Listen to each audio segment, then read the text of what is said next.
Hi, welcome. In this video, I want to take a few minutes to talk about the virtue signaling that is happening in the dog training community by those who identify as specially, those who identify as balanced dog trainers who are on social media attempting to, again, gain more views, more likes. They're trying to elevate themselves, trying to get people to buy into what they're marketing by calling out other trainers, other situations that are obviously, and this is where I want to talk about this whole thing about defining even what abuse is, what represents that, and understand that's a really fuzzy line, in the dog training community. When you get into this whole thing of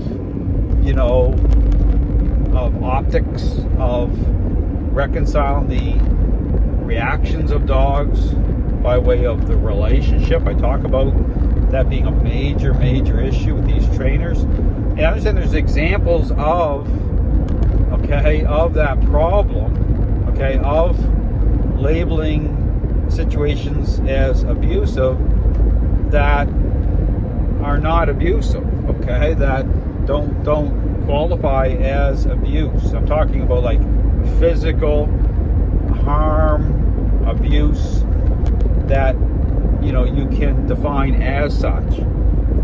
But again, when I talk about examples of situations that represent the confusion that are not abusive, one of them, I bring this up a lot, is the whole Gelman bonker situation where the dog was with a rolled up towel. The dog was startled. This is where I talk about confusion. The dog was startled, not physically hurt or injured. The dog was startled. I did a whole video on that, but the dog training community, for the most part, including many balanced dog trainers, jumped all over that situation to try to have Gelman canceled. I mean, it was so bad, so bad, that whole situation. And you can go and look at that. In fact, I actually had a newspaper outlet reach out to me to comment on that situation. And I said, yeah, I'll comment on it. And I mean the right way. And I'll talk about that situation. But because, again, it didn't go along with their narrative, they were like a left-leaning media outlet, they refused to interview me. As soon as I laid out, established how I was going to talk, what I was going to talk about. Because I wasn't going to label that situation as abusive, I was going to reconcile, put it in the right framework, and then talk about the real problem. See, and that is the problem in the dog training world. So understand that so when you go in this whole thing about what's happening, I talk about this virtue signaling issue, because I want to talk through some of this so people understand where I'm coming from. What you're seeing with a lot of these balanced dog trainers especially is them going on and trying to really get that whole mob mentality going on their social media, on their Facebook and social media, with certain obviously terrible physical abuse situations. Some of them are just obviously abuse, but the problem I have here, I understand that what they're doing, and this is where I call out their motives for what they're doing, how they're going about this, their motives for calling out these situations, when they themselves, here's the problem, they themselves are in agreement with and marketing the very ideology, the very thing that is actually causing dogs to be medicated, euthanized, and putting dog owners in a really bad position. I talk about this whole thing with Approaching Trains a learning-based exercise.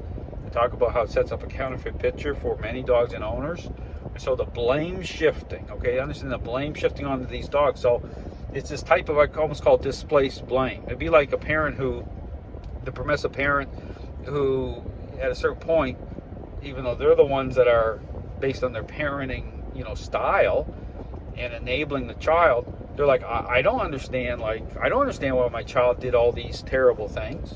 That type of thing. Okay, understand? That's exactly what's going on with these trainers. It's like, I don't understand why all these dogs are being destroyed. They're able to get away with it because of the type of relationship dynamics that are involved in this, in what they're marketing. Okay, understand that. So it goes on this whole blame shifting type of thing happening on the dogs, and it's massive. Okay, understand, it's massive. So when you get this whole thing about, when I talk about virtue signaling, these trainers, that's what they're doing. Because I put up the information. Okay, these are the same trainers who've come on the social media, same virtue signaling, and based on the specific information I put out, are slandering. They're slandering me. One called me a douchebag, an a-hole. I mean, understand, these are the same trainers, right, who are playing the game. Okay, they do not want to be challenged on what they're doing. Okay, understand. So when I talk about, they're calling out certain situations that are terrible, but a lot of these situations are isolated, physical abuse situations, and these same trainers are engaging in blame shifting with hundreds of thousands of dogs involved. Okay, understand the total hypocrisy here, the level at which this is happening, and this is the hypocrisy of all of it. So I want people to understand what's going on here in the dog training world. So these trainers are just, what they're doing, they're trying to play everything. Okay, there's nothing that they wouldn't play off of. Okay, so when you see these trainers on their social media, trying to gin up more support, more people to elevate themselves, these are the same trainers that would jump all over, say, the Gelman situation and try to have him canceled that's the point, confusion of what abuse even represents. These trainers don't even, they will go there, right? And then they're trying to, all they care about is making money. They engage willingly in the blame shifting on the dogs. They have no problem with it because the information is out there, okay, as to what the problem is. And they refuse to acknowledge it. They refuse to confront it. They don't care. And these are the people, if you're supporting these individuals, my encouragement is stop supporting these balanced dog trainers. It's the balanced dog trainers doing a lot of this. Stop supporting them. By supporting them, you're contributing to dogs being destroyed. And you can take that any way you want, but that's the truth. Because these trainers are engaging in the blame shifting. They're leaving people in a really bad position. And they don't care. Because they're not going to stop what they're doing until they're made to, okay? Until they wake up and say, I'm losing thousands of subscribers, I'm not getting the support. Because that's the point, is expose what the source of the problem is. So understand that these trainers are aligned with the very idea that is causing tremendous problems for dogs and owners. That is the reality. That's the truth. I put it all out there, the information. There's nothing hidden. I put it all out there. So the virtue signaling you're seeing is totally, it's just part of this arrogant, prideful, narcissistic thing that's happening in the dog training community. It's all about them. They don't want to, it's about their market. It's about their little system. And they're making tons of money off of it at the expense of dogs, at the expense of owners. They don't care. This is just the way it's always been. And it's so bad that they think they're not even accountable. They don't have to answer any question because that's how big of a problem this is. So when you have this many people doing it, they don't have to. It's like, I don't have to respond. Dale's putting out information. It's really bad. We're fighting with you. Things are a mess. Look at it. But all they care about is the 2 feet in front of them. As long as they can keep making money right to the end, they don't care about dogs that way at all. Thanks for watching.